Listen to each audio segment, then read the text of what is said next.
Assalamu alaikum. I am Dr. Fatma Makki, your biology teacher from Fahim Abbasi Students Corner.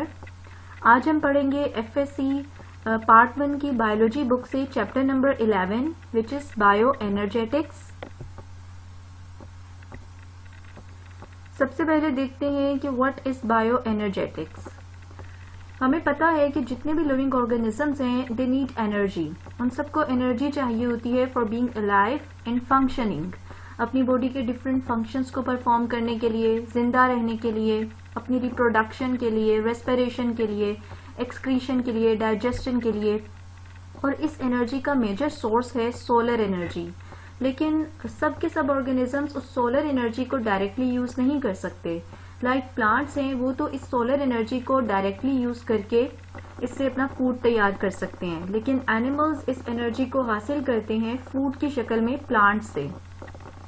अब जब ये food हमारी body में आ जाता है तो फिर इस फूड को ब्रेक डाउन किया जाता है मल्टीपल वेज से, और इस फूड के अंदर जो एनर्जी है केमिकल बॉन्ड्स की शक्ल में मौजूद होती है, फिर उसको कन्वर्ट किया जाता है डिफरेंट फॉर्म्स में और डिफरेंट फॉर्म्स ऑफ एनर्जी में, ताकि ऑर्गेनिजम्स अपनी बॉडी के डिफरेंट फंक्शनिंग परफॉर्म कर सकें। सो जब ये जो एनर्जी कन्वर्जन्स हैं या एनर्जी ट्रांसफॉर्मेशंस हैं और एनर्जी की डिफरेंट फॉर्म्स हैं, इनके आपस के रिलेशनशिप को आप क्वांटिटेटिवली स्टडी करते हैं तो इसको कहा जाता है bio energetics. Bio energetics is the quantitative study of energy relationships and energy conversions, that is energy transformation in biological systems.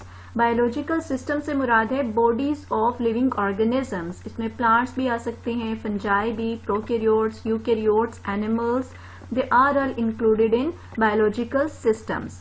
अब ये जो biological energy transformations हमारी body में हो रही होती हैं, they obey the laws of thermodynamics।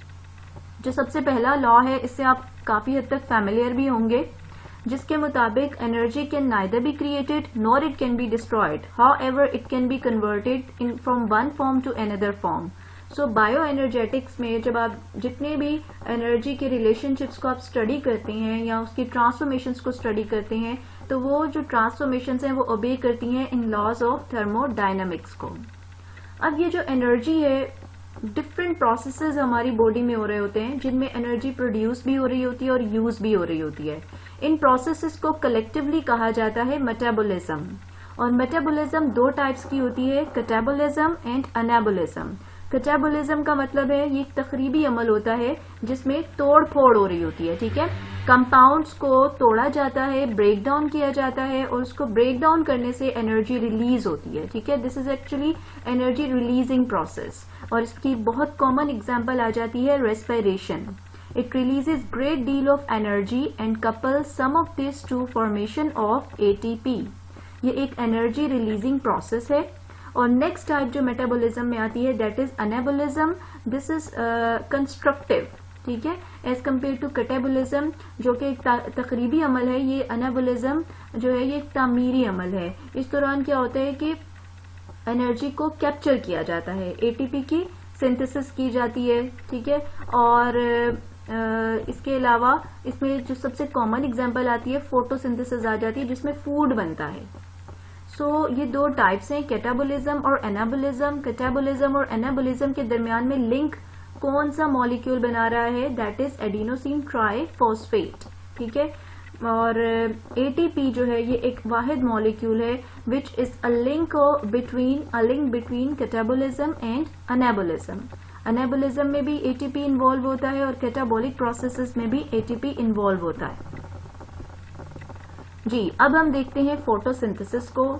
You are familiar with this process. ये वो प्रोसेस है जो प्लांट्स में होता है, दिन के वक्त होता है, रोशनी की जरूरत होती है पौधों को इसके लिए, और इसमें वो कार्बन डाइऑक्साइड यूज करते हैं, वाटर यूज करते हैं और क्लोरोफिल और लाइट की मौजूदगी में से ग्लूकोज बनाते हैं और ऑक्सीजन रिलीज करते हैं।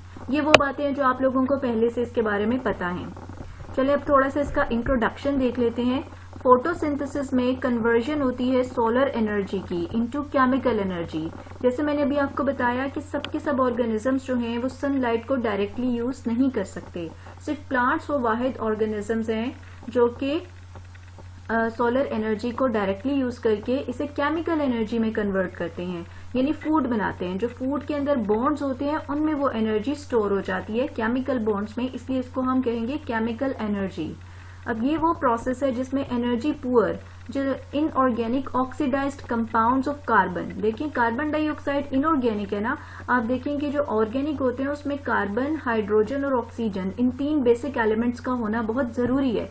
जैसे कि आप देख सकते हैं ग्लूकोज, लेकिन CO2 जो है इसको आप ऑर्गेनिक में कैटेगराइज नहीं कर सकते क्योंकि इसमें हाइड्रोजन नहीं है, सिर्फ कार्बन और ऑक्सीजन मौजूद है। So the process in which energy poor inorganic oxidized compounds of carbon, that is carbon dioxide and hydrogen आता है water से, ठीक है, they are reduced to energy rich carbohydrate sugar which is glucose using light energy that is absorbed and converted into chemical energy by chlorophyll and other photosynthetic pigments। यानी इसमें chlorophyll के अलावा भी डिफरेंट पिगमेंट्स इन्वॉल्व होते हैं। हम लोगों ने तो ज्यादा क्लोरोफिल ही पढ़ा हुआ है, लेकिन कुछ एक्सेसरी पिगमेंट्स भी होते हैं जो आप अभी इस चैप्टर में आगे देखेंगे। तो इन फोटोसिंथेटिक पिगमेंट्स की मौजूदगी में जो एनर्जी पुअर इनऑर्गेनिक मॉलिक्यूल्स हैं जैसे कि कार्बन डाइऑक्साइड और वाटर है, इनको मिला के एनर्जी रिच कंपाउंड्स जैसे कि शुगर्स लाइक ग्लूकोज तैयार की जाती है। और इसमें क्या मेन प्रोसेस होता है, कार्बन डाइऑक्साइड की रिडक्शन की जाती है, ठीक है, कार्बन डाइऑक्साइड को रिड्यूस किया जाता है। देखिए रिडक्शन का मतलब होता है गेन ऑफ हाइड्रोजन या गेन ऑफ इलेक्ट्रॉन्स या रिमूवल ऑफ ऑक्सीजन। अब आप देखें कि कार्बन और ऑक्सीजन में हाइड्रोजन ऐड की जा रही है, तो इसका मतलब है कि इस कार्बन डाइऑक्साइड के इनऑर्गेनिक मॉलिक्यूल को रिड्यूस किया जा रहा है ग्लूकोज में, साथ में इसमें ऑक्सीजन प्रोड्यूस होती है जिसको आप रेस्पिरेशन के लिए यूज करते हैं, और प्लस वाटर भी प्रोड्यूस होता है। अब बेसिकली इस इक्वेशन में अगर आप देखें तो वाटर जो है ये कोई मेजर प्रोडक्ट नहीं है, मेजर प्रोडक्ट्स जो है वो ग्लूकोज और ऑक्सीजन है। यहाँ पर हम देखते हैं there is no net yield of water, water की कोई नेट यील्ड नहीं होती। ग्लूकोज अगर आप इक्वेशन के हिसाब से भी देखें तो देखें 6 वाटर मॉलिक्यूल्स जो है वो यहाँ पे कट गए, ठीक है, इन 12 वाटर मॉलिक्यूल्स यहाँ पे मौजूद हैं, ठीक है, इनके साथ कैंसिल हो सकते हैं और बाकी यहाँ रिएक्टेंट्स में कितने वाटर मॉलिक्यूल्स रह जाएंगे, ओनली 6, ठीक है, 6 कार्बन डाइऑक्साइड के मॉलिक्यूल हैं, 6 वाटर मॉलिक्यूल्स हैं, प्लस लाइट एनर्जी है और इससे बन रहा है ग्लूकोज और 6 मॉलिक्यूल्स ऑफ ऑक्सीजन। ये बैलेंस्ड इक्वेशन है फोटोसिंथेसिस की, और इससे हमें पता चल रहा है कि जो there is no net yield of water, और ग्लूकोज और ऑक्सीजन जो है इस रिएक्शन की मेन प्रोडक्ट्स हैं, और ये ऑपोजिट होता है टू दी रेस्पिरेशन, ये सांस लेने के अमल के बिल्कुल ऑपोजिट होता है। ऑब्वियसली यहाँ पर ग्लूकोज बन रही है और कार्बन डाइऑक्साइड इसमें रिएक्टेंट है, जबकि रेस्पिरेशन में आपको पता है ग्लूकोज जो है उसको ब्रेक डाउन किया जाता है ऑक्सीजन के साथ रिएक्ट करवा के और कार्बन डाइऑक्साइड को रिलीज किया जाता है। तो इसलिए photosynthesis is opposite to respiration, और फोटोसिंथेसिस जो होता है वो डे टाइम में होता है, जबकि रेस्पिरेशन जो है वो डे और नाइट दोनों टाइम्स में होती है। अब हम देखते हैं एक पॉइंट आता है ऐसा कंपनसेशन पॉइंट प्लांट्स में। देखिए जैसे जैसे अब दिन के वक्त फोटोसिंथेसिस का रेट जो होता है वो रेस्पिरेशन के रेट से बहुत ज्यादा होता है। उसकी वजह क्या है, क्योंकि सोलर एनर्जी अवेलेबल होती है, सनलाइट होती है, तो फोटोसिंथेसिस बहुत रैपिडली हो रहा होता है। लेकिन जब शाम का टाइम आता है जिसको आप कह सकते हैं dawn and dusk, dawn and dusk के वक्त क्या होता है कि लाइट इंटेंसिटी लो होना शुरू हो जाती है, ठीक है, और जब वो लो होती है तो रेट ऑफ फोटोसिंथेसिस भी लो हो जाता है, लेकिन और इतना लो हो जाता है कि फोटोसिंथेसिस का रेट कुछ वक्त के लिए रेस्पिरेशन के रेट के बिल्कुल इक्वल हो जाता है, ठीक है। अब आपको पता है ये वो टाइम है जहां पे प्लांट और उसके इन्वायरमेंट के दरमियान में कार्बन डाइऑक्साइड और ऑक्सीजन गैसेस का कोई एक्सचेंज नहीं हो रहा होता, ठीक है ना। देखिए फोटोसिंथेसिस से जो प्लांट है वो प्रोड्यूस करते हैं ऑक्सीजन जो वो इन्वायरमेंट में रिलीज कर देते हैं। ये उस वक्त होगा जब फोटोसिंथेसिस का रेट बहुत ज्यादा हाई होगा। और फिर क्या होता है कि ये इन्वायरमेंट से क्या लेते हैं, कार्बन डाइऑक्साइड ले रहे होते हैं, तो नेट एक्सचेंज ऑफ गैसेस होता रहता है between the plant and the environment. लेकिन at the time of dawn and dusk जब लाइट इंटेंसिटी बहुत ज्यादा लो हो जाती है तो फोटोसिंथेसिस और रेस्पिरेशन का जो रेट है वो एक दूसरे के इक्वल हो जाता है। जब ये इक्वल हो जाता है तो फोटोसिंथेसिस में जो कार्बन डाइऑक्साइड रेस्पिरेशन में रिलीज हो रही होती है वो इक्वल हो जाती है उस ऑक्सीजन के जो फोटोसिंथेसिस से प्रोड्यूस हो रही होती है।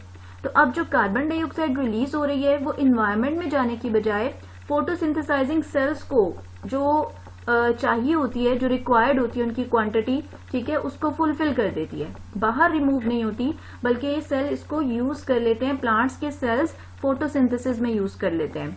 जबकि जो ऑक्सीजन प्रोड्यूस होती है वो जो प्लांट बॉडी के जो सेल्स होते हैं वो रेस्पिरेशन में यूज कर लेते हैं। तो इस मोमेंट पे कोई नेट गैस एक्सचेंज नहीं होता between the leaves and the atmosphere, और इसको कहा जाता है कंपनसेशन पॉइंट। एक दफा हम इसको रीड करते हैं, इसकी डेफिनेशन को। At dawn and dusk when light intensity is low, rate of photosynthesis and respiration for a short time may equal one another. Carbon dioxide released from respiration just equals the quantity required by the photosynthesizing cells. At this moment, there is no net gas exchange between the leaves and the atmosphere. This is termed as compensation point. अब हम देखते हैं water का क्या role है photosynthesis में। Water in photosynthesis, basically photosynthesis में जो ऑक्सीजन रिलीज हो रही होती है वो ऑक्सीजन आती है वाटर से, ठीक है। अब देखिए आपके पास कार्बन डाइऑक्साइड भी तो एक रिएक्टेंट है ना वाटर के साथ, तो ये भी तो हो सकता है कि कार्बन डाइऑक्साइड से वो ऑक्सीजन आ रही हो जो फोटोसिंथेसिस में रिलीज हो रही हो।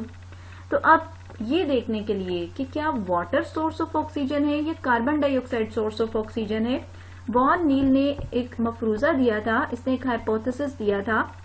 इसके मुताबिक प्लांट्स जो है वो वाटर को स्प्लिट करते हैं as a source of hydrogen. Hydrogen को यूज करने के लिए ये वाटर को स्प्लिट करते हैं और ऑक्सीजन को ये रिलीज कर देते हैं एज अ बाय प्रोडक्ट। और हाइपोथेसिस जो है ये इस इन्वेस्टिगेशन पे बेस कर रहा था जो इन्होंने फोटोसिंथेटिक बैक्टीरिया में की थी, जो कि कार्बोहाइड्रेट बनाते हैं कार्बन डाइऑक्साइड से लेकिन ऑक्सीजन रिलीज नहीं करते, ठीक है। कुछ ऐसे फोटोसिंथेटिक बैक्टीरिया थे जो कि कार्बन डाइऑक्साइड को यूज करके कार्बोहाइड्रेट्स तो बना रहे हैं but they are not releasing oxygen. So इस बेस पे वॉन नील ने यह हाइपोथेसिस दिया था कि हाइड्रोजन जो है इसका सोर्स हो सकता है वाटर, ठीक है, कि हाइड्रोजन को as a source of water use कर लिया जाए और ऑक्सीजन को as a byproduct use कर लिया जाए। अच्छा, ऑक्सीजन को as a byproduct release कर दिया जाए। अब आप देखिए मैंने बैक्टीरिया के चैप्टर में जब हम आर्की बैक्टीरिया पढ़ रहे थे तो मैंने आपको शायद वहां पे मेंशन भी किया था कि जो एंशियंट बैक्टीरिया थे ना वो क्या करते थे, H2S हाइड्रोजन सल्फाइड को यूज करते थे as a source of hydrogen photosynthesis में, और फिर वो ऑक्सीजन रिलीज नहीं करते थे, वो सल्फर रिलीज करते होते थे एनवायरमेंट में। क्यों? क्योंकि H2S को यूज किया जा रहा है ना, तो H2 अगर जब इसकी जगह पे इन्होंने वाटर को यूज करना शुरू किया as a source of hydrogen तो फिर ऑक्सीजन रिलीज होना शुरू हुई थी एनवायरमेंट में। सो इससे भी आप याद रख सकते हैं कि जो वाटर है या उसको सिर्फ as a source of hydrogen use किया जाता है। अब नील के हाइपोथेसिस को कंफर्म किया गया था एक्सपेरिमेंटेशन के जरिए 1940s में। इसमें क्या किया गया था कि वाटर और कार्बन डाइऑक्साइड के मॉलिक्यूल्स यूज किए गए थे जिनमें हैवी ऑक्सीजन के आइसोटोप्स थे O18। आपको पता है जो आइसोटोपिक होते हैं एलिमेंट्स वो रेडियोएक्टिव भी होते हैं, तो उनको जरा डिटेक्ट करना आसान होता है। तो उन्होंने क्या किया कि कार्बन डाइऑक्साइड के मॉलिक्यूल्स ऐसे लिए जिसमें ऑक्सीजन O18 थी और वाटर के ऐसे मॉलिक्यूल्स लिए जिसमें ऑक्सीजन नॉर्मल जो इस O16 होती है उसकी बजाय O18 थी। O18 आइसोटोप था ऑक्सीजन का। अब एक्सपेरिमेंटल दो ग्रुप्स में उन्होंने इसको डिवाइड किया प्लांट्स को। इस एक्सपेरिमेंट के लिए एक एक्सपेरिमेंटल ग्रुप था, ठीक है, दूसरा कंट्रोल ग्रुप था। अब उन्होंने क्या किया कि ग्रीन प्लांट्स थे एक्सपेरिमेंटल ग्रुप में जिनको उन्होंने वो वाटर दिया जिसके अंदर O18 आइसोटोपिक ऑक्सीजन मौजूद थी, लेकिन कार्बन डाइऑक्साइड में नॉर्मल ऑक्सीजन थी O16। और दूसरा जो कंट्रोल ग्रुप था उसमें उन्होंने प्लांट्स को, ग्रीन प्लांट्स को वो वाटर प्रोवाइड किया जिसमें आम ऑक्सीजन थी O16 और कार्बन डाइऑक्साइड जो थी उसमें O18 था। O18 आइसोटोप मौजूद था ऑक्सीजन का।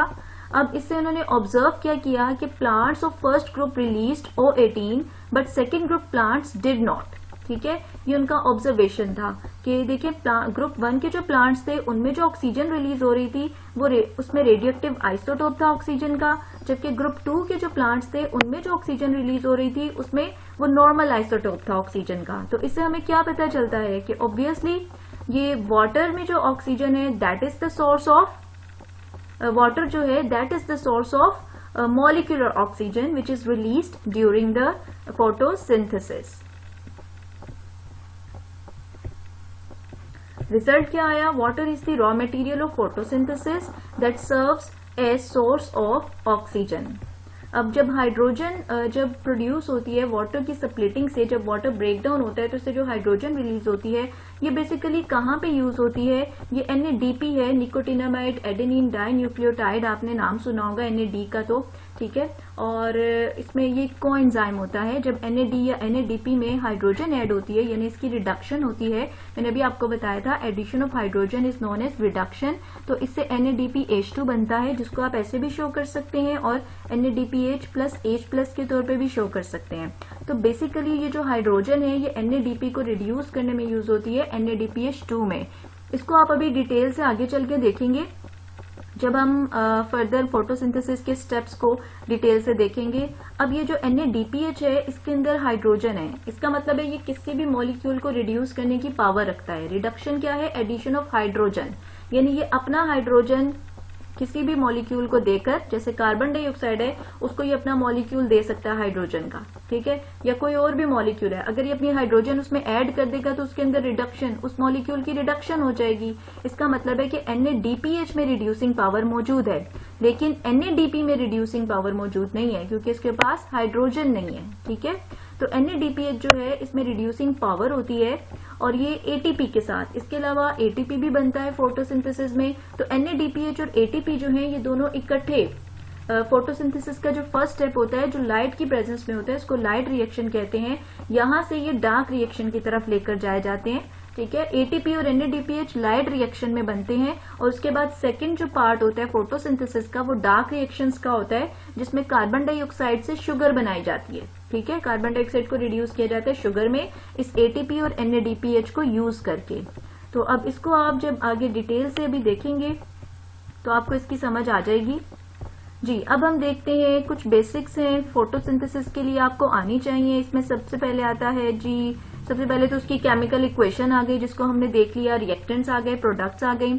अब हम देखते हैं क्लोरोप्लास्ट। आपको पता है क्लोरोप्लास्ट वो साइट्स हैं जहां पे प्लांट्स में फोटोसिंथेसिस होता है, और मेजर साइट जो है प्लांट में जहां पे फोटोसिंथेसिस होता है वो है लीव्स।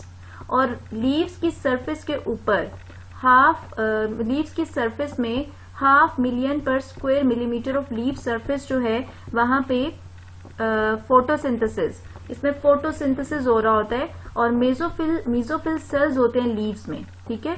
और ये जो मेसोफिल सेल्स होते हैं हम इनको पहले भी पढ़ चुके हैं। लीव्स में जो मेसोफिल सेल्स होते हैं गैसियस एक्सचेंज के चैप्टर में आप देखेंगे कि हर मेसोफिल सेल जो होता है इसके अंदर 20 to 100 क्लोरोप्लास्ट होता है, क्लोरोप्लास्ट होते हैं एक मेसोफिल सेल में।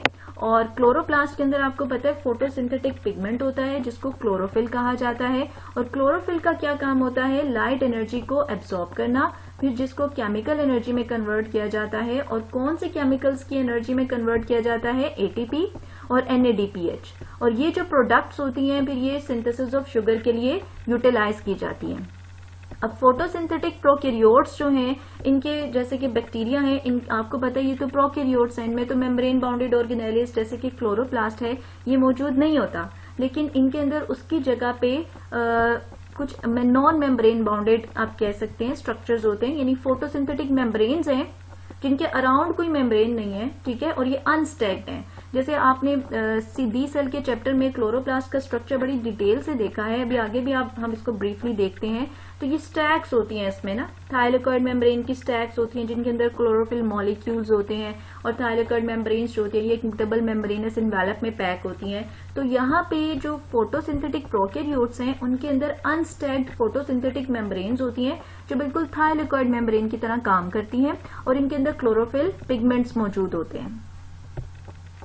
जी, यहाँ पर आप देख सकते हैं ये प्लांट लीफ है, और प्लांट लीफ में एपिडर्मिस के ऊपर आपको पता है एक वैक्सी क्यूटिकल होती है जो वाटर के इवेपोरेटिव लॉस को रोकती है, और फिर जो अपर एपिडर्मिस और लोअर एपिडर्मिस है इनके दरमियान में मीसोफिल सेल्स हैं। ये यहाँ पे वेस्कुलर बंडल है, मीसोफिल सेल्स के दरमियान में यहाँ पे आपको एयर स्पेसेस नजर आ रही हैं। अब आप मीसोफिल सेल को बड़ा करके देखें तो इसमें आपको क्लोरोप्लास्ट नजर आएगा।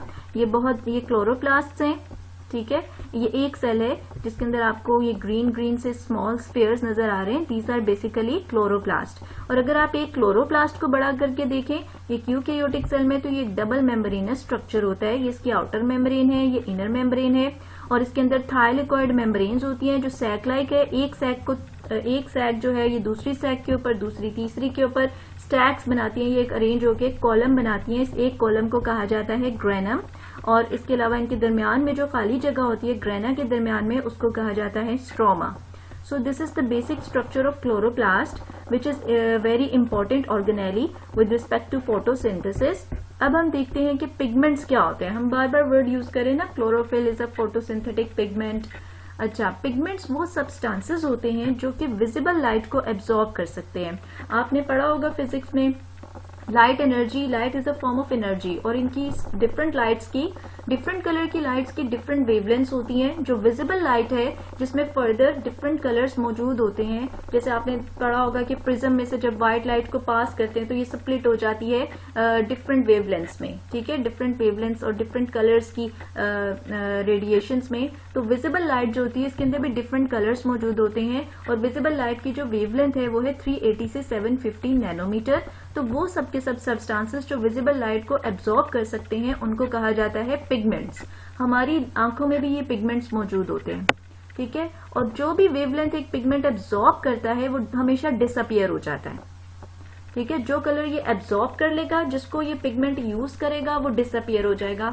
जैसे अभी मैं एक छोटी सी एग्जांपल देती हूँ कि क्लोरोफिल है, अगर वो वॉयलेट कलर को या ब्लू कलर को एब्जॉर्ब कर रहा है तो वो वॉयलेट या ब्लू कलर फोटोसिंथेसिस में रोल प्ले करेगा, लेकिन ये वॉयलेट या ब्लू कलर के नहीं होते। आपको पता है ना, प्लांट्स ग्रीन कलर के होते हैं। क्यों? क्योंकि ये ग्रीन कलर को ट्रांसमिट कर देता है, रिफ्लेक्ट कर देता है। ग्रीन कलर इसके साथ टकराता है और टकरा के वापस चला जाता है। तो जिस लाइट को ये वापस कर देते हैं, रिफ्लेक्ट कर देते हैं, ट्रांसमिट कर देते हैं, एब्जॉर्ब नहीं करते, ये उस कलर के अपीयर होते हैं, और जिस कलर को ये एब्जॉर्ब कर लेते हैं वो कलर डिसअपियर हो जाता है। अब एक इंस्ट्रूमेंट है जिसको यूज किया जाता है डिफरेंट पिगमेंट्स की जो एबिलिटी है to absorb different wavelengths of light. सब के सब जो पिगमेंट्स हैं वो एक ही तरह की लाइट को एब्जॉर्ब नहीं करते, और ना ही एक ही तरह की लाइट को ट्रांसमिट या रिफ्लेक्ट करते हैं, ठीक है। डिफरेंट पिगमेंट्स जो हैं उनमें डिफरेंट वेवलेंथ्स ऑफ लाइट को एब्जॉर्ब करने की जो एबिलिटीज होती हैं वो डिफरेंट होती हैं, और इसके लिए जो इंस्ट्रूमेंट यूज किया जाता है जो इनको मैयर करता है, which is use to measure relative abilities of different pigments to absorb different wavelengths of light, इसको कहा जाता है स्पेक्ट्रोफोटोमीटर। जी, उसके बाद हम देखते हैं एब्जॉर्प्शन स्पेक्ट्रम। एब्जॉर्प्शन स्पेक्ट्रम एक ऐसा ग्राफ है जिसमें आप absorption of light of different wavelengths by a pigment को शो कर सकते हैं, ठीक है। Absorption spectrum is a graph plotting absorption of light of different wavelengths by a pigment. और अभी आप इसको आगे चल के देखेंगे, हम अभी एब्जॉर्प्शन स्पेक्ट्रा को भी स्टडी करेंगे, डिफरेंट टाइप्स ऑफ स्पेक्ट्रा को भी स्टडी करेंगे फोटोसिंथेसिस पढ़ने से पहले। अब ये जो पिगमेंट्स हैं जो फोटोसिंथेसिस में इन्वॉल्व होते हैं, they are found in thylakoid membranes, और जो मेजर पिगमेंट होता है इसमें वो क्लोरोफिल होता है। अच्छा, अब क्लोरोफिल का जो काम है, क्लोरोफिल तो एक वॉयलेट ब्लू रीजन में, ठीक है, जो है ज्यादातर वॉयलेट ब्लू रीजन में लाइट को एब्जॉर्ब कर लेता है, लेकिन इसके अलावा उसकी वजह से वॉयलेट ब्लू रीजन में जो फोटोसिंथेसिस हो रहा है, लेकिन अगर इसके साथ कुछ ऐसे पिगमेंट्स मौजूद हों जो वॉयलेट ब्लू के अलावा दूसरे रीजन्स में भी लाइट एब्जॉर्ब कर रहे हों, तो क्या होगा? क्लोरोफिल का काम जरा आसान हो जाएगा ना, कि क्या होगा, और जो लाइट एनर्जी एब्जॉर्ब हो रही है लीफ प्लांट्स में वो थोड़ी सी ब्रॉड हो जाएगी, ठीक है। क्लोरोफिल की मौजूदगी में एक स्पेसिफिक वेवलेंथ की लाइट है या एक स्पेसिफिक कलर की लाइट है जो एब्जॉर्ब हो रही है, लेकिन जब इसके साथ कुछ दूसरे पिगमेंट्स आ गए जो डिफरेंट कलर की लाइट्स को एब्जॉर्ब कर रहे हैं, तो देखिए उससे एब्जॉर्प्शन ब्रॉडन हो जाएगी ना, यानी broad wide range of light energy को एब्जॉर्ब किया जाएगा, ठीक है, और उसको यूटिलाइज किया जाएगा as a source of light energy. तो ऐसे पिगमेंट्स जो क्लोरोफिल के साथ मिलकर लाइट एनर्जी की एब्जॉर्प्शन को ब्रॉडन करते हैं उनको एक्सेसरी पिगमेंट्स कहा जाता है, ठीक है। जैसे कि इसमें आ जाते हैं कैरोटिनॉइड्स, ये येलो एंड रेड कलर के होते हैं, और carotenes basically red to orange होते हैं, और एक्सेंथोफिल्स जो हैं they are yellow to orange in colour and they broaden the absorption and utilization of light energy.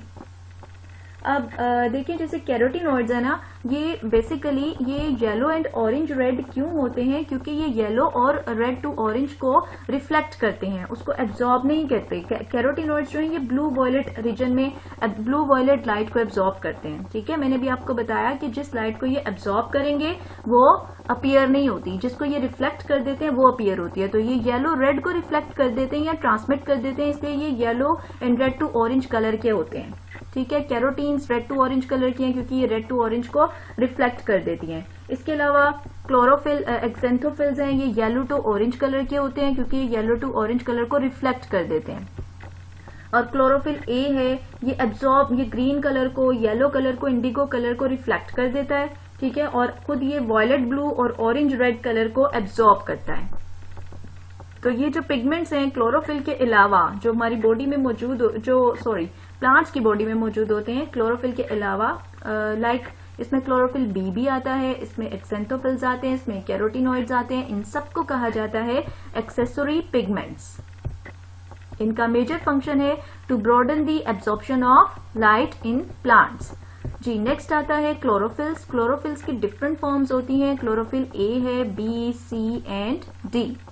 अब यूकैरियोटिक फोटोसिंथेटिक प्लांट्स और एल्गी में पाए जाते हैं ये, लेकिन जो कुछ फोटोसिंथेटिक बैक्टीरिया में भी होते हैं, जैसे बैक्टीरियो क्लोरोफिल्स कहा जाता है। इसमें बैक्टीरिया में जो क्लोरोफिल होता है उसको, और ये वॉयलेट ब्लू और ऑरेंज रेड वेवलेंथ्स को एब्जॉर्ब करते हैं। और जो लीस्ट एब्जॉर्ब्ड वेवलेंथ्स हैं, यानी जिनको ये ट्रांसमिट कर देते हैं या रिफ्लेक्ट कर देते हैं, जो इनसे टकरा के वापस चली जाती हैं, वो है ग्रीन, येलो और इंडिगो। ठीक है, लेकिन येलो कलर इससे ज्यादा नजर नहीं आता क्योंकि जो डार्क ग्रीन कलर होता है वो उसको डुबा देता है, मास्क कर देता है, हाइड कर देता है। इसीलिए प्लांट्स जो होते हैं वो मोस्टली ग्रीन कलर के होते हैं। जी, नेक्स्ट आता है, अब हम देखेंगे क्लोरोफिल मॉलिक्यूल का स्ट्रक्चर। मैं आपको एक दफा इसका मॉलिक्यूल दिखाती हूँ। देखिए इसके मॉलिक्यूल में ये है हेड और ये है इसकी टेल।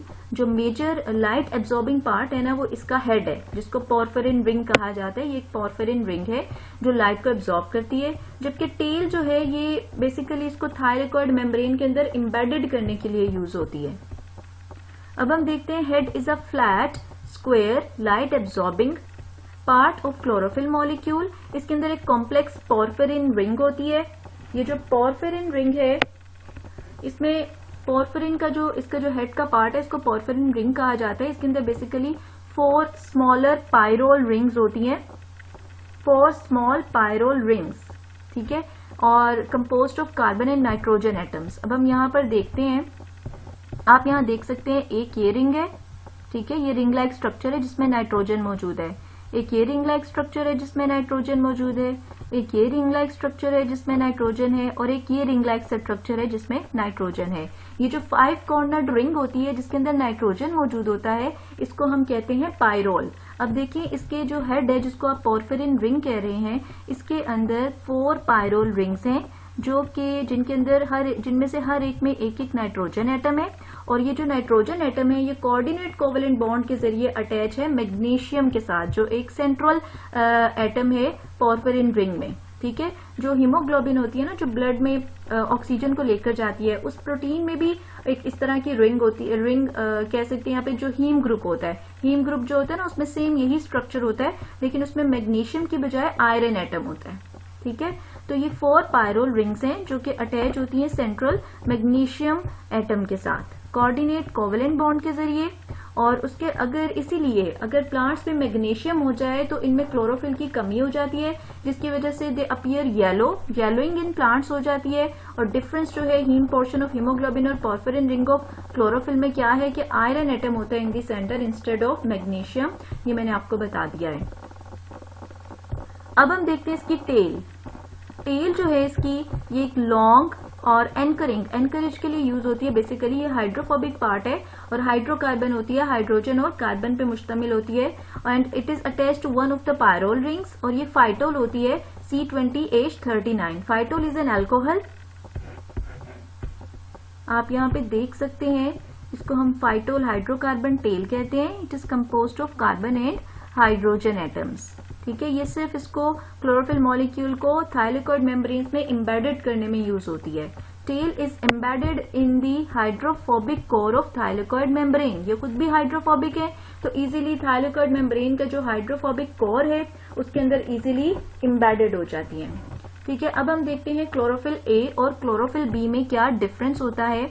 इन दोनों में वैसे तो और भी हमने टाइप्स देखी ना क्लोरोफिल की, पढ़ी है, लेकिन इसमें मेजर जो दो टाइप्स हैं वो क्लोरोफिल ए और क्लोरोफिल बी हैं, जिसमें से क्लोरोफिल बी जो है ये एक्सेसरी पिगमेंट्स में आता है और जो मेजर पिगमेंट है वो क्लोरोफिल ए है। इन दोनों में डिफरेंस क्या है, सिर्फ एक फंक्शनल ग्रुप का डिफरेंस होता है जो पोर्फिरिन रिंग के साथ अटैच है। क्लोरोफिल ए में ये फंक्शनल ग्रुप होता है मिथाइल, जबकि क्लोरोफिल बी में ये फंक्शनल ग्रुप होता है एल्डिहाइड ग्रुप। आप यहाँ पर देख सकते हैं क्लोरोफिल ए में यहाँ पे मिथाइल ग्रुप है, ठीक है, और क्लोरोफिल बी में इसकी जगह पे एल्डिहाइड ग्रुप होगा। बाकी सारा का सारा स्ट्रक्चर जो होता है वो क्लोरोफिल ए और क्लोरोफिल बी मॉलिक्यूल्स में बिल्कुल सेम या आइडेंटिकल होता है। अब मॉलिक्यूलर फॉर्मूला जो है क्लोरोफिल ए का वो है C55H72O5N4Mg, जबकि molecular formula of chlorophyll B है C55H70O6N4Mg।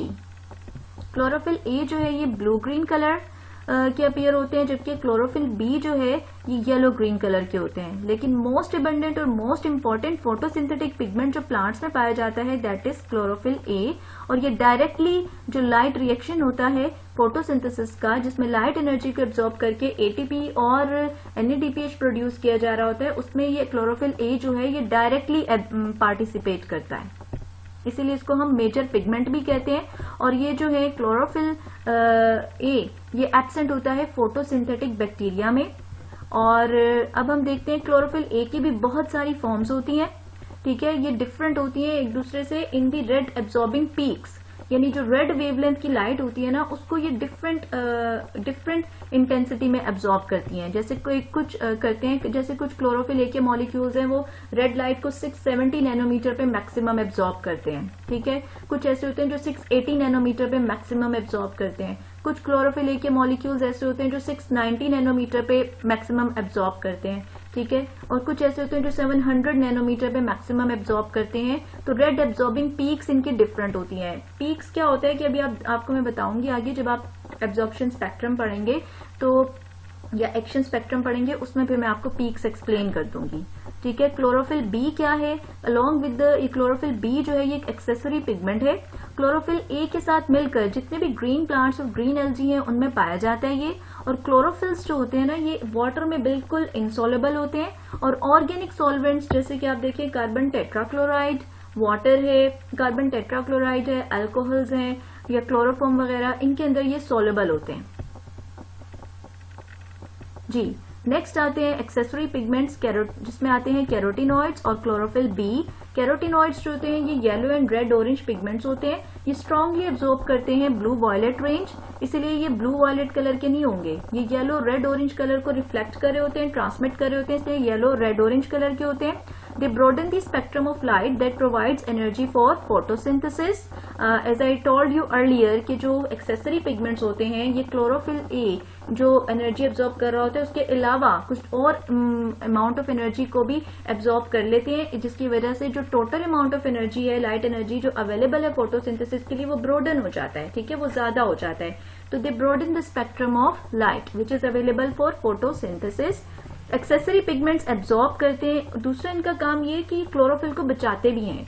जब बहुत ज्यादा एक्सेसिव लाइट फॉल करती है ना लीफ पे, तो उसको पहले क्लोरोफिल एब्जॉर्ब नहीं करता, उसको पहले ये एक्सेसरी पिगमेंट्स एब्जॉर्ब कर लेते हैं और फिर ये मुनासिब मिकदार में, ठीक है, एक अप्रोप्रिएट अमाउंट में जो लाइट है उसको क्लोरोफिल ए को ट्रांसफर करते हैं। तो इस तरह ये क्लोरोफिल ए को एक्सेसिव लाइट को एब्जॉर्ब करने से प्रोटेक्ट करते हैं। Accessory pigments absorb and transfer energy to chlorophyll A, which initiates the light reaction of photosynthesis.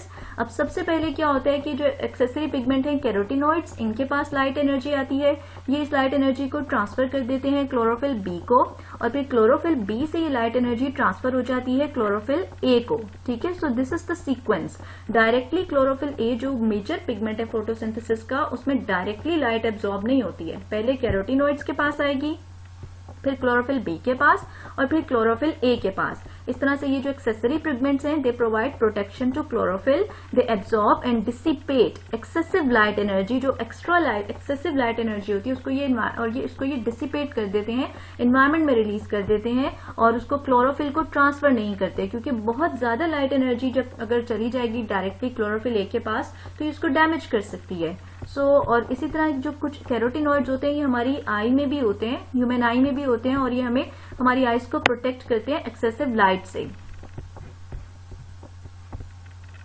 Next देखते हैं जी लाइट, दी ड्राइविंग एनर्जी। लाइट में कितने कलर्स होते हैं, इसकी वेवलेंथ क्या होती है और ये किस किस्म की रेडिएशन है। आपको पता है ना light is a radiation. Physics में आपने इलेक्ट्रोमैग्नेटिक एनर्जी या रेडिएशन की टर्म सुनी होगी। इलेक्ट्रोमैग्नेटिक एनर्जी जो होती है या रेडिएशन वो फॉर्म ऑफ रेडिएशन है जो डुअल नेचर की होती है। ये वेव्स की शक्ल में भी ट्रेवल करती है और एनर्जी के स्मॉल पैकेट्स की शक्ल में भी ट्रेवल करती है, जिसको कहा जाता है फोटॉन्स। और अभी मैंने आपको पहले बताया कि जो विजिबल लाइट है इसकी वेवलेंथ होती है 380 से 750 नैनोमीटर।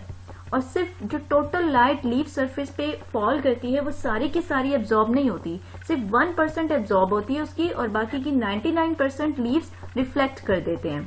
और अगर आप एब्जॉर्प्शन स्पेक्ट्रम देखें क्लोरोफिल का तो इसमें आपको पीक्स जो नजर आएंगी ना वो ब्लू और रेड पार्ट्स ऑफ स्पेक्ट्रम में नजर आएंगी, यानी एक अराउंड 430 नैनोमीटर और एक अराउंड 670 नैनोमीटर।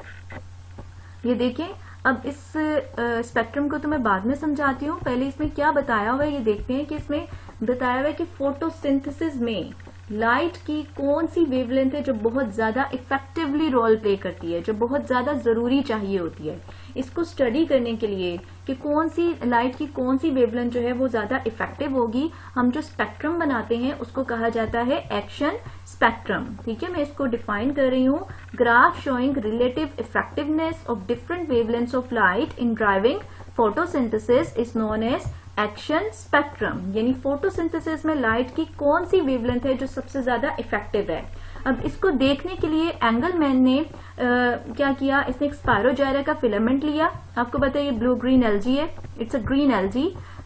तो ये एक स्पायरोजायरा का फिलामेंट है। अब इसने क्या किया कि एक व्हाइट लाइट ली, उसको प्रिज्म में से पास किया। जब उसको प्रिज्म में से पास किया तो वो स्प्लिट हो गई ना डिफरेंट कलर्स में। ये वॉयलेट है, ग्रीन, येलो, ऑरेंज, और वॉयलेट के बाद ब्लू है और फिर ग्रीन, येलो, ऑरेंज और रेड। तो ये डिफरेंट कलर्स में स्प्लिट हो गई। अब उसने क्या किया कि जो डिफरेंट कलर्स थे ये इनको एक्सपोज किया, इनसे एक्सपोज किया उसने इस ग्रीन एल्जी को।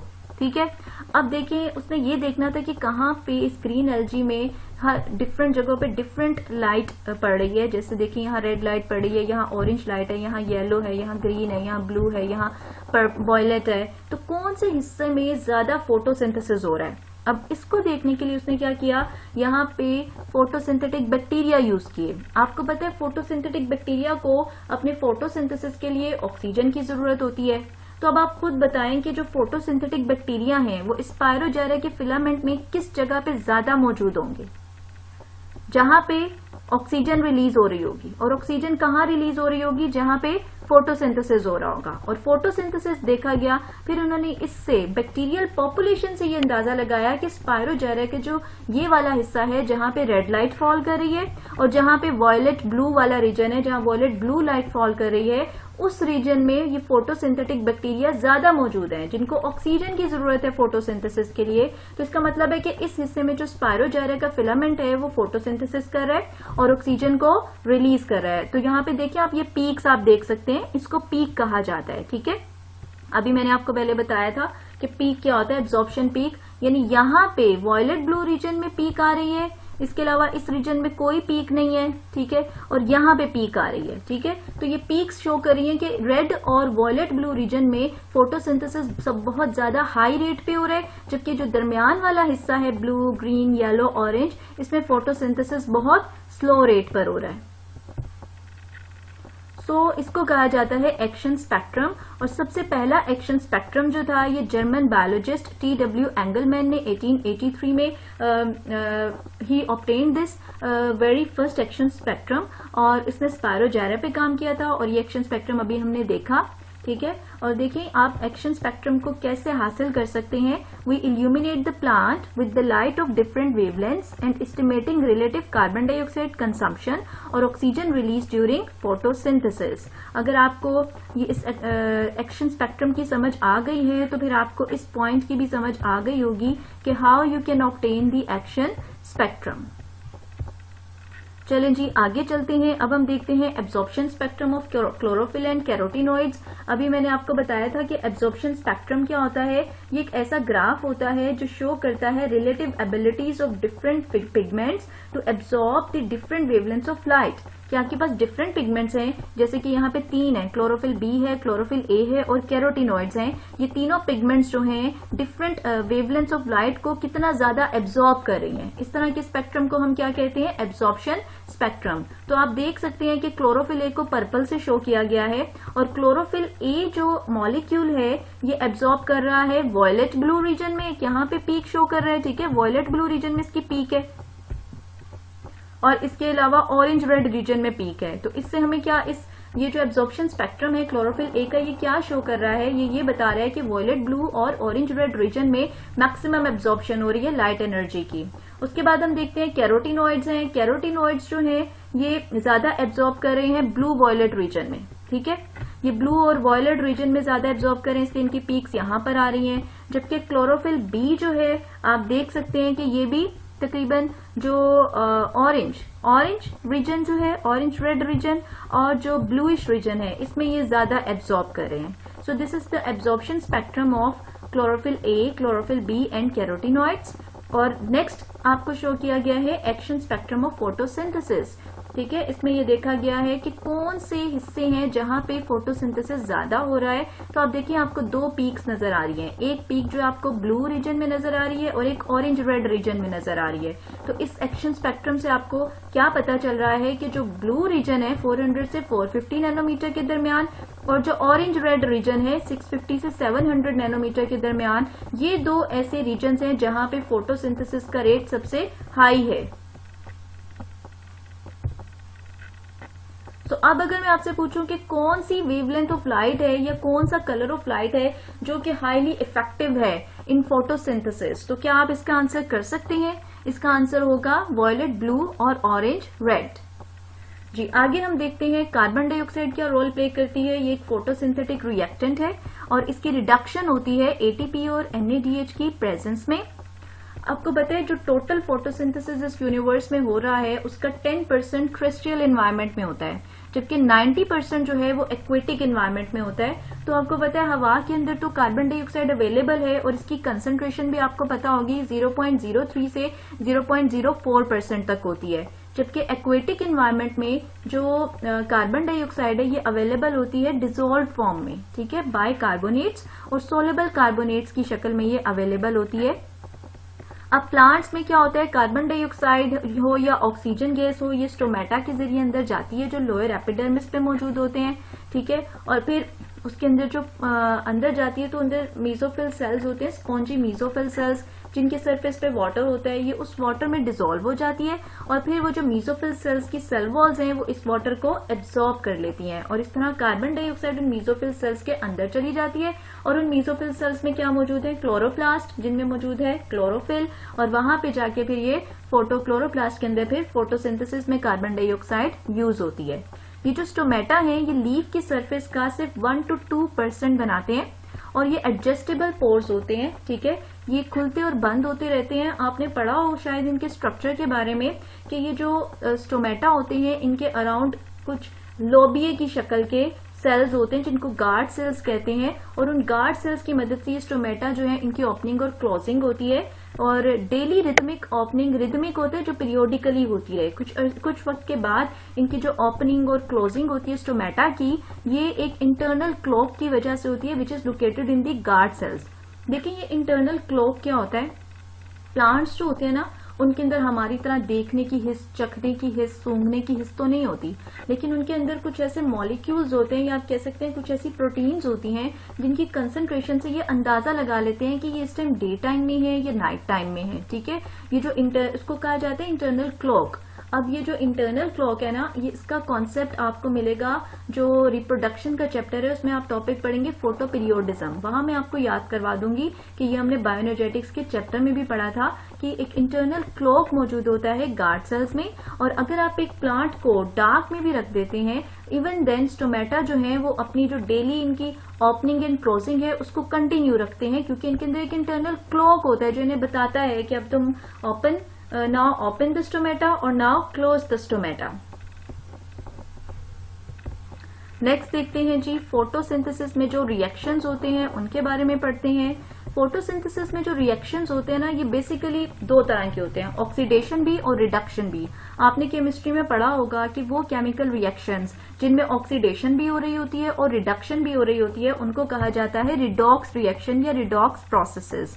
अब यहाँ पे आप इक्वेशन देख सकते हैं इसकी, 6 कार्बन डाइऑक्साइड के मॉलिक्यूल्स हैं और 12 वाटर मॉलिक्यूल्स हैं, और लाइट एनर्जी और क्लोरोफिल की मौजूदगी में ये ग्लूकोज का मॉलिक्यूल बनाते हैं, ऑक्सीजन बनाते हैं और वाटर मॉलिक्यूल्स रिलीज करते हैं। अब आप देखिए इसमें रिडक्शन कहां पर हो रही है और ऑक्सीडेशन कहां पर हो रही है। देखिए जब कार्बन डाइऑक्साइड इसके अंदर हाइड्रोजन ऐड हो रहा है और इससे ग्लूकोज बन रहा है, ये एक रिडक्शन प्रोसेस है। अब वाटर जो है इसमें से हाइड्रोजन रिमूव हो गया, ठीक है, removal of hydrogen is known as oxidation, तो वाटर की ऑक्सीडेशन हो गई, ठीक है, water is converting into oxygen, this is called as oxidation. तो फोटोसिंथेसिस एक ऐसा प्रोसेस है जिसमें रिडक्शन और ऑक्सीडेशन दोनों एट अ टाइम हो रही होती है, इसलिए इसको कहा जाता है redox process. Reactions of photosynthesis को देख लेते हैं जरा समराइज्ड फॉर्म में। इनके दो पार्ट्स होते हैं। पहला जो है वो है लाइट डिपेंडेंट रिएक्शन। इसके नाम से ही आपको पता चल रहा है कि लाइट पे डिपेंड करता है, इट यूज लाइट डायरेक्टली, और अगर लाइट नहीं होगी तो ये रिएक्शन नहीं होते।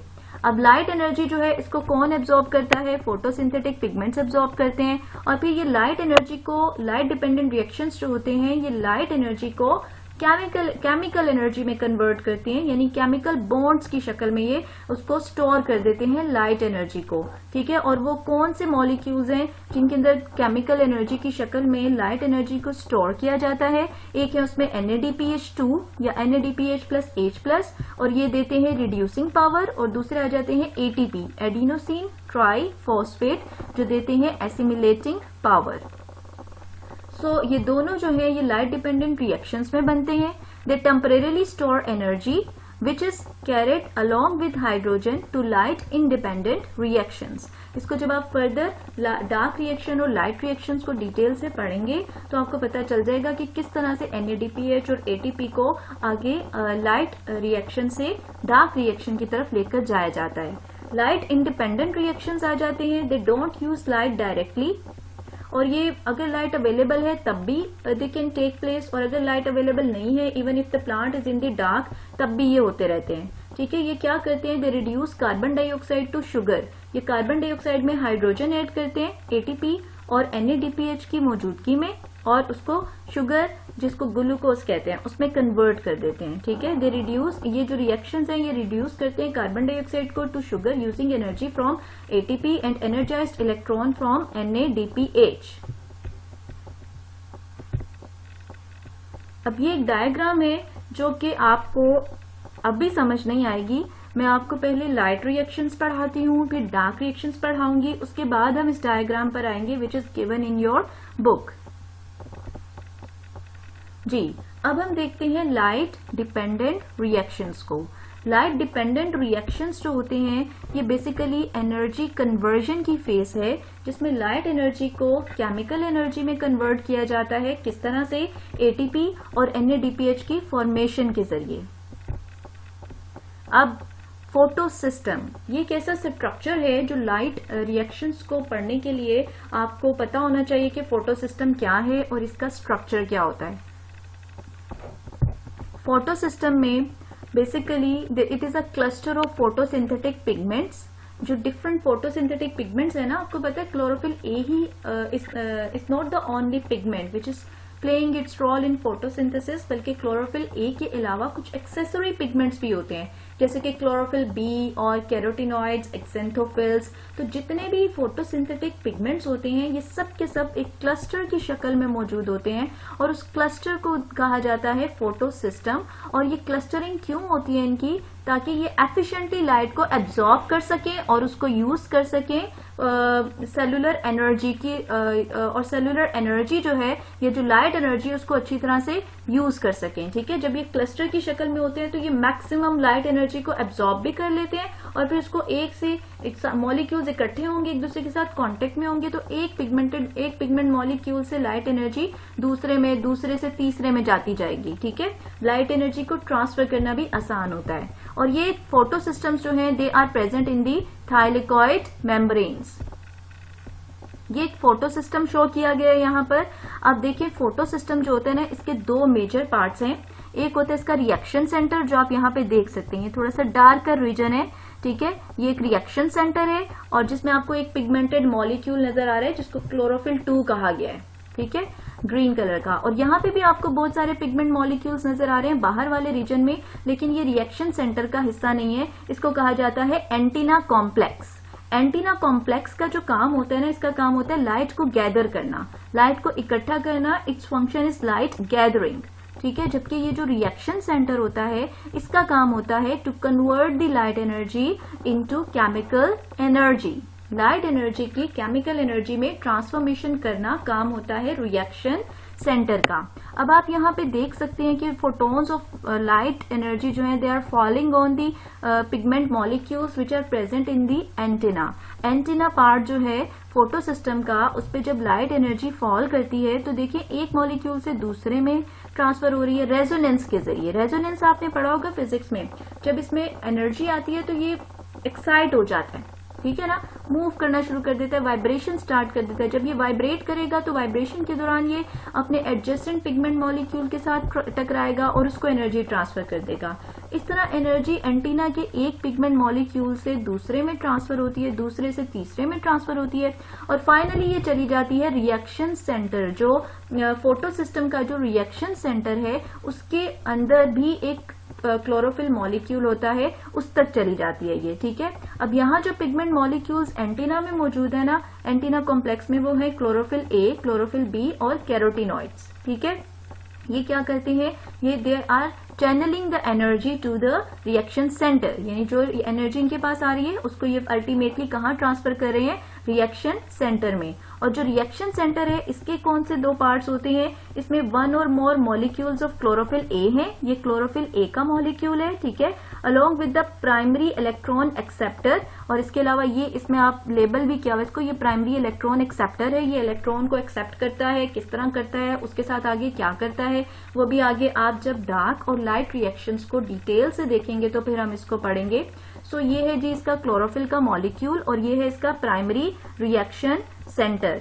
ठीक है, अब ये जो क्लोरो और इसके साथ अटैच होती है एक इलेक्ट्रॉन ट्रांसपोर्ट चेन। ये जो क्लोरोफिल ए मॉलिक्यूल है ये अटैच होता है आगे से एक इलेक्ट्रॉन ट्रांसपोर्ट चेन के साथ। और ये जो पूरा इलेक्ट्रॉन ट्रांसपोर्ट सिस्टम होता है इसका क्या काम होता है, ये केमियोस्मोसिस के जरिए एटीपी को जनरेट करता है, एटीपी को प्रोड्यूस करता है, जो कि प्रोड्यूस होता है during the Dark reaction, during the light reaction. ठीक है, अलोंग विद द NADPH2। तो अब ये था स्ट्रक्चर ऑफ फोटो सिस्टम। ठीक है, जो कि यूज होते हैं लाइट हार्वेस्टिंग में। These are light harvesting photo system.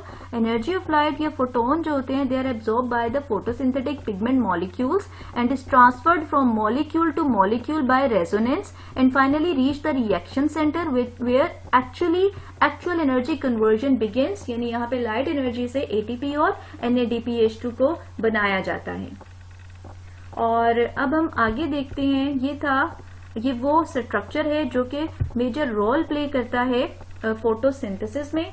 अब ये जो फोटो सिस्टम है इसकी बेसिकली दो टाइप्स होती हैं। ठीक है, डिपेंड करते हैं इसमें कौन सा क्लोरोफिल ए मॉलिक्यूल मौजूद होता है। अभी हमने देखा कि जो क्लोरोफिल ए के मॉलिक्यूल है इसकी डिफरेंट फॉर्म्स होती हैं और वो डिपेंड करता है कि वो रेड एब्जॉर्बिंग पीक कौन सी है उसकी। ठीक है ना, कुछ रेड लाइट को 670 नैनोमीटर पे ज्यादा एब्जॉर्ब करती हैं, कुछ 80 नैनोमीटर पे ज्यादा एब्जॉर्ब करती हैं, कुछ 700 नैनोमीटर पे ज्यादा एब्जॉर्ब करती हैं। तो इस तरह से दो फोटो सिस्टम्स होते हैं हमारे पास, फोटो सिस्टम 1 जिसको PS1 भी कहा जाता है और फोटो सिस्टम 2 जिसको PS2 भी कहा जाता है। फोटो सिस्टम 1 या PS1 में होता है जो क्लोरोफिल ए मॉलिक्यूल होता है, ये मैक्सिमम रेड लाइट को एब्जॉर्ब करता है एट 700 नैनोमीटर, इसीलिए फोटो सिस्टम 1 या PS1 को P700 भी कहा जाता है। और दूसरा होता है फोटो सिस्टम 2 या PS2, इसमें जो क्लोरोफिल ए मॉलिक्यूल होता है ये मैक्सिमम एब्जॉर्ब करता है रेड लाइट को एट 680 नैनोमीटर, इसीलिए इसको PS2 या P680 भी कहा जाता है। And photo systems are named in order of their discovery, यानी सबसे पहले फोटो सिस्टम 1 डिस्कवर किया गया था जिसमें क्लोरोफिल ए 700 नैनोमीटर पे एब्जॉर्ब करता है, इसलिए इसको PS1 कहा जाता है। और जो फोटो सिस्टम 2 है इसको बाद में डिस्कवर किया गया था, इसलिए इसको नाम दिया गया है PS2 का। अच्छा जी, अब यहाँ पर हम देखते हैं दो तरह की बेसिकली फोस्फोरिलेशन। फोस्फोरिलेशन वो प्रोसेस है जिसके दौरान एटीपी की प्रोडक्शन होती है, ठीक है, इसके नाम से ही आपको पता चल रहा होगा। फोस्फोरिलेशन में फोस्फेट ग्रुप का एडिशन हो रहा है, ठीक है। तो फोस्फोरिलेशन वो प्रोसेस है जिसमें एटीपी की प्रोडक्शन होती है। अब ये फोस्फोरिलेशन दो तरह की होती है।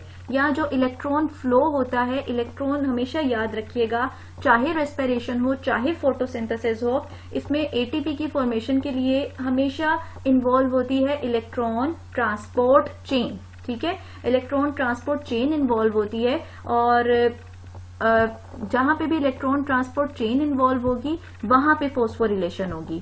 अब यहाँ पर आप देख सकते हैं कि यहाँ पे मोस्ट प्लांट्स में जब फोटोसिंथेसिस हो रहा होता है, जो ज्यादातर इसमें प्रीडोमिनेंट टाइप है इलेक्ट्रॉन ट्रांसपोर्ट की, उसको आप नॉन साइक्लिक इलेक्ट्रॉन फ्लो कहते हैं, जिसमें इलेक्ट्रॉन्स जो हैं ये दो फोटो सिस्टम्स में से पास करते हैं, जिनको भी हमने पढ़ा PS1 और PS2, इन दोनों में से पास करते हैं।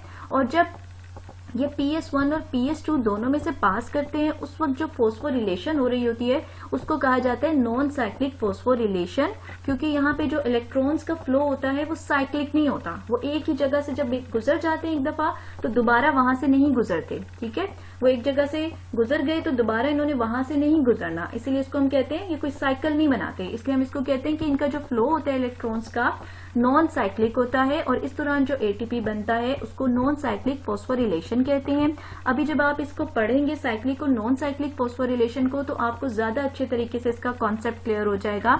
और नेक्स्ट टाइप आती है cyclic electron flow and cyclic phosphorylation. ये less common type of pathway है। और इलेक्ट्रॉन जो होता है when it passes through one, इसमें क्या होता है कि इलेक्ट्रॉन सिर्फ एक फोटो सिस्टम में से पास करता है, विच इज PS1, ये PS2 नहीं होता, ठीक है। और इस दौरान, इस इलेक्ट्रॉन फ्लो के दौरान जब एटीपी की फॉर्मेशन होती है तो उसको कहा जाता है साइक्लिक फोस्फोरिलेशन। ये तो था इंट्रोडक्शन, ठीक है, फोटोसिंथेसिस का इसमें हमने सारा इंट्रोडक्शन पढ़ा। इसमें लाइट रिएक्शन होता है, डार्क रिएक्शन होता है, और फिर हमने इसमें देख लिया कि साइक्लिक और नॉन साइक्लिक फोस्फोरिलेशन होती है। अब जो इसके लाइट डिपेंडेंट रिएक्शन है इसको हम और लाइट इंडिपेंडेंट रिएक्शंस है, इनको हम बहुत डिटेल से देखेंगे next part of the video lecture.